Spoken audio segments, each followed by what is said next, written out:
be free to carry out their campaigns of terror, coercion, conquest, and mass murder from behind a nuclear shield. I will never let that happen, and neither should any of our past presidents. This situation has been going on for 47 years and should have been handled long before I arrived in office. I did many things during my 2 terms in office to stop the quest for nuclear weapons by Iran first, and perhaps most importantly, I killed General Qasem Soleimani in my first term. He was an evil genius, brilliant person, a horrible human being, however, the father of the roadside bomb, and he lived just horrible what he did. Iran would have been perhaps in far better, stronger position. Had he lived, we would have had probably a different conversation tonight. But you know what? We'd still be winning and winning big. And then, very importantly, I terminated Barack Hussein Obama's Iran nuclear deal, a disaster. Obama gave them $1.7 billion in cash, green cash. Took it out of banks from Virginia, D.C., and Maryland, all the cash they had. He flew it by airplanes in an attempt to buy their respect and loyalty, but it didn't work. They laughed at our president and went on with their mission to have a nuclear bomb. His Iran deal would have led to a colossal arsenal of massive nuclear weapons for Iran, and they would have had them years ago, and they would have used them. It would have been a different world. There would have been no Middle East and no Israel right now, in my opinion, the opinion of a lot of great experts, had I not terminated that terrible deal. And I was so honored to do it. I was so proud to do it. It was so bad right from the beginning. Essentially, I did what no other president was willing to do. They made mistakes, and I am correcting them. My first preference was always the path of diplomacy, yet the regime continued their relentless quest for nuclear weapons and rejected every attempt at an agreement. For this reason, in June, I ordered a strike on Iran's key nuclear facilities, an Operation Midnight Hammer. Nobody's ever seen anything like it. Those beautiful B-2 bombers performed magnificently. We totally obliterated those nuclear sites. The regime then sought to rebuild their nuclear program at a totally different location, making clear they had no intention of abandoning their pursuit of nuclear weapons. They were also rapidly building a vast stockpile of conventional ballistic missiles and would soon have had missiles that could reach the American homeland, Europe, and virtually any other place on Earth. Iran's strategy was so obvious.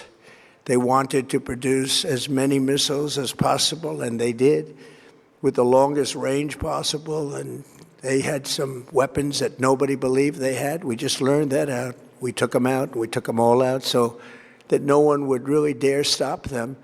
And their race for a nuclear bomb, a nuclear weapon like nobody's ever seen before. They were right at the doorstep. For years, everyone has said that Iran cannot have nuclear weapons. But in the end, those are just words if you're not willing to take action when the time comes. As I stated in my announcement of Operation Epic Fury, our objectives are very simple and clear. We are systematically dismantling the regime's ability to threaten America or project power outside of their borders. That means eliminating Iran's Navy, which is now absolutely destroyed, hurting their Air Force and their missile program at levels never seen before, and annihilating their defense industrial base. We've done all of it. Their Navy is gone. Their Air Force is gone. Their missiles are just about used up or beaten. Taken together, these actions will cripple Iran military, crush their ability to support terrorist proxies, and deny them the ability to build a nuclear bomb. Our armed forces have been extraordinary. There's never been anything like it militarily. Everyone is talking about it, and tonight I'm pleased to say that these core strategic objectives are nearing completion. As we celebrate this progress, we think especially of the 13 American warriors who have laid down their lives in this fight to prevent our children from ever having to face a nuclear Iran. Twice this past month, I have traveled to Dover Air Force Base, and it's been something. I wanted to be with those heroes as they return to American soil, and I was with them and their families, their parents, their wives, their husbands. We salute them, and now we must honor them by completing the mission for which they gave their lives. And every single one of the people, their loved ones said, "Please, sir, please finish the job," every one of them. And we are going to finish the job, and we're going to finish it very fast. We're getting very close. I want to thank our allies in the Middle East, Israel, Saudi Arabia, Qatar, the UAE, Kuwait, and Bahrain. They've been great, and we will not let them get hurt or fail in any way, shape, or form. Many Americans have been concerned to see the recent rise in gasoline prices here at home. This short-term increase has been entirely the result of the Iranian regime launching deranged terror attacks against commercial oil tankers in neighboring countries that have nothing to do with the conflict. This is yet more proof that Iran can never be trusted with nuclear weapons. They will use them, and they will use them quickly. It would lead to decades of extortion, economic pain, and instability worse than we can ever imagine. The United States has never been better prepared economically to confront this threat. You all know that. We built the strongest economy in history.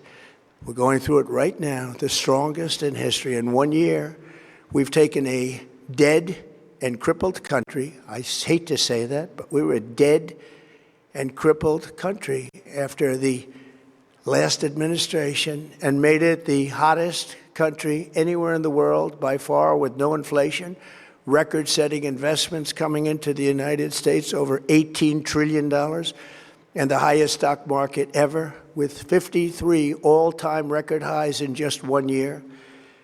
It all positioned us to get rid of a cancer that has long simmered. It's known as the nuclear Iran, and they didn't know what was coming. They've never imagined it.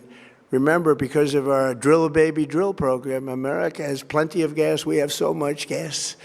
Under my leadership, we are #1 producer of oil and gas on the planet, without even discussing the millions of barrels that we're getting from Venezuela. Because of the Trump administration's policies, we produce more oil and gas than Saudi Arabia and Russia combined. Think of that, Saudi Arabia and Russia combined. And that number will soon be substantially higher than that.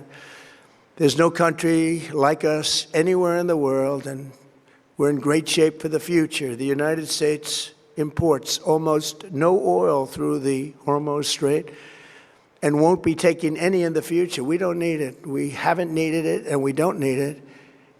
We've beaten and completely decimated Iran. They are decimated, both militarily and economically and in every other way. And the countries of the world that do receive oil through the Hormuz Strait must take care of that passage. They must cherish it. They must grab it and cherish it. They can do it easily. We will be helpful, but they should take the lead in protecting the oil that they so desperately depend on. So to those countries that can't get fuel, many of which refuse to get involved in the decapitation of Iran, we had to do it ourselves. I have a suggestion. #1, buy oil from the United States of America. We have plenty. We have so much. And #2, build up some delayed courage. Should have done it before. Should have done it with us, as we asked. Go to the Strait and just take it, protect it, use it for yourselves. Iran has been essentially decimated. The hard part is done, so it should be easy. And in any event, when this conflict is over, the Strait will open up naturally. It'll just open up naturally. They're going to want to be able to sell oil because that's all they have to try and rebuild. It will resume the flowing, and the gas prices will rapidly come back down. Stock prices will rapidly go back up. They haven't come down very much, frankly. They came down a little bit, but they've had some very good days over the last couple of days. We've done actually much better than I thought, but we had to take that little journey to Iran to get rid of this horrible threat. with our historic tax cuts, where people are just now talking about receiving larger refunds than they ever thought possible. They are getting so much more money than they thought. That's from the great, big, beautiful bill. Our economy is strong and improving by the day, and it will soon be roaring back like never before. It will top the levels that it was a month ago. I've made clear from the beginning of Operation Epic Fury that we will continue until our objectives are fully achieved. Thanks to the progress we've made, I can say tonight that we are on track to complete all of America's military objectives shortly, very shortly. We are going to hit them extremely hard over the next 2 to 3 weeks. We're going to bring them back to the Stone Ages where they belong. In the meantime, discussions are ongoing. Regime change was not our goal. We never said regime change, but regime change has occurred because of all of their original leaders' death. They're all dead. The new group is less radical and much more reasonable. Yet if during this period of time no deal is made, we have our eyes on key targets. If there is no deal, we are going to hit each and every one of their electric generating plants very hard and probably simultaneously. We have not hit their oil, even though that's the easiest target of all, because it would not give them even a small chance of survival or rebuilding. But we could hit it, and it would be gone, and there's not a thing they could do about it. They have no anti-aircraft equipment. Their radar is 100% annihilated. We are unstoppable as a military force. The nuclear sites that we obliterated with the B-2 bombers have been hit so hard that it would take months to get near the nuclear dust, and we have it under intense satellite surveillance and control. If we see them make a move, even a move for it, we'll hit them with missiles very hard again. We have all the cards, they have none. It's very important that we keep this conflict in perspective.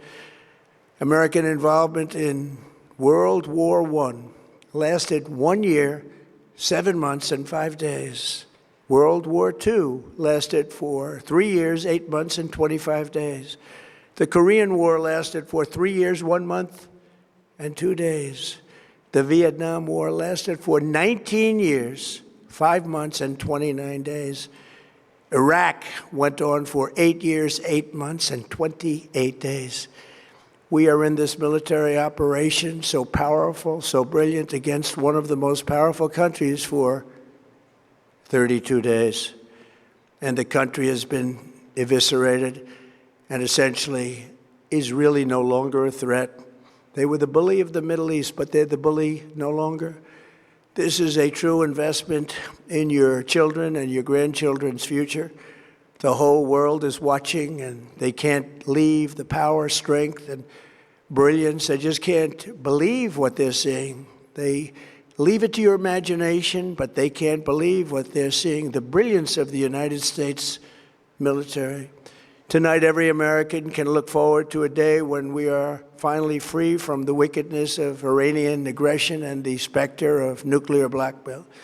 Because of the actions we have taken, we are on the cusp of ending Iran's sinister threat to America and the world. And I'll tell you, the world is watching. And when we do, when it's all over, the United States will be safer, stronger, more prosperous, and greater than it has ever been before.